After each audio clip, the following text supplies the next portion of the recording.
ઘરના ખૂણામાં પડેલા આ બેટને જોઈ આજે પરિજનોની આંખમાં આંસુ સુકાતા નથી.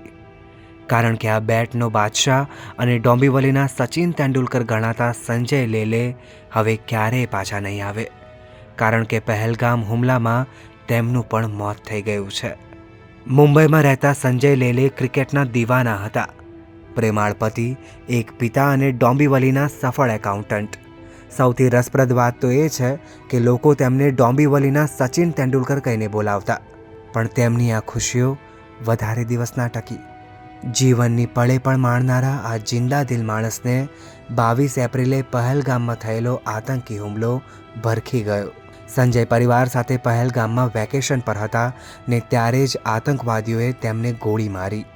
હવે આ દીકરો એ ભયાનક ક્ષણને કેમ ભૂલી શકશે જેણે નજર સામે જ पिता दम तोड़ता जोया. एक्चुअली मेरे पिताजी का सर पे मेरा हाथ ऐसे था क्योंकि सब हम लोग साथ आजू बाजू में ही लेटे थे. तो तभी जब मैंने गोली ऐसे आवाज़ सुनी और मेरे हाथ पे पूरा खून, मुझे ऐसा ये फील हुआ कि कुछ खून गिरा है.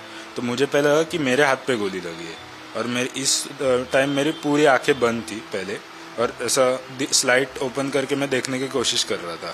तो तभी मुझे एक टेररिस्ट दिखा वहाँ पे.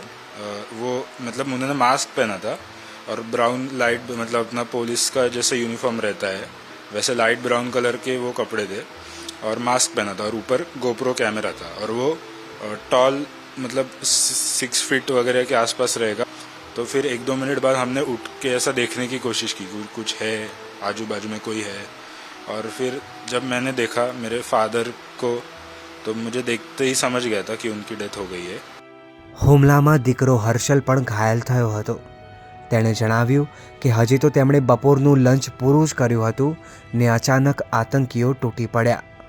સંજય લેલે પરિવારના 8 અન્ય સભ્યો સાથે કાશ્મીર ફરવા ગયા હતા. પણ અફસોસ, તેમાંથી માત્ર 5 જ જીવતા પાછા આવ્યા. हम लोग 3 फैमिलीज गए थे. मेरी फैमिली, मेरे 2 मामा थे उनकी.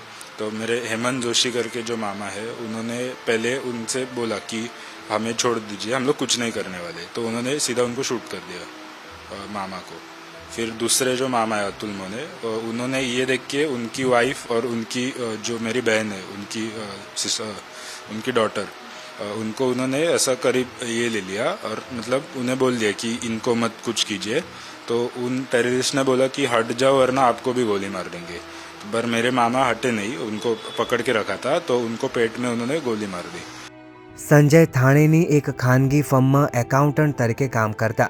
તેમના બનેવી તેમને યાદ કરતાની સાથે જ ભાવુક થઈ જાય છે કે કેવી રીતે સંજય પોતાના દીકરા અને બીમાર પત્નીની સંભાળ રાખતા. मेरे लड़के के ऊपर एक मामा करके उनका इतना प्यार था, जो उनको हर्षल को लेते थे वही मेरे लड़के को जो टी शर्ट रहेगा, यानी वो क्रिकेट के बारे में ही रहता था. बैट लेते थे, क्रिकेट का टी शर्ट लेते थे, शूज़ है. हमने सोचा भी नहीं था. एक तो 14 साल के बाद वो घूमने चले गए. अपनी पत्नी का जो बीमारी है वो खुद हैंडल करते थे. आज वही जो सहारा था हमारा, वो हमारा निकल गया है. સંજય લેલે માટે ક્રિકેટ રમવું એ માત્ર શોખ નહીં, તેમનો જીવ હતો. છેક 14 વર્ષ પછી તેઓ ક્યાંક બહાર ફરવા નીકળ્યા ને વળીને જીવતા પાછા જ ના આવ્યા. લગભગ 1.5 દાયકા બાદ ફરવા નીકળેલા સંજય લેલે માટે પહેલગામ મોતનું મેદાન બની ગયું. દીકરા હર્ષલના જીવનમાં હવે કેટલીક યાદો અને ફોટોગ્રાફ્સ જ બચ્યા છે. એ ફોટોગ્રાફ્સ જેમાં તેનો પરિવાર અને પિતા હંમેશા સચવાઈને રહેશે.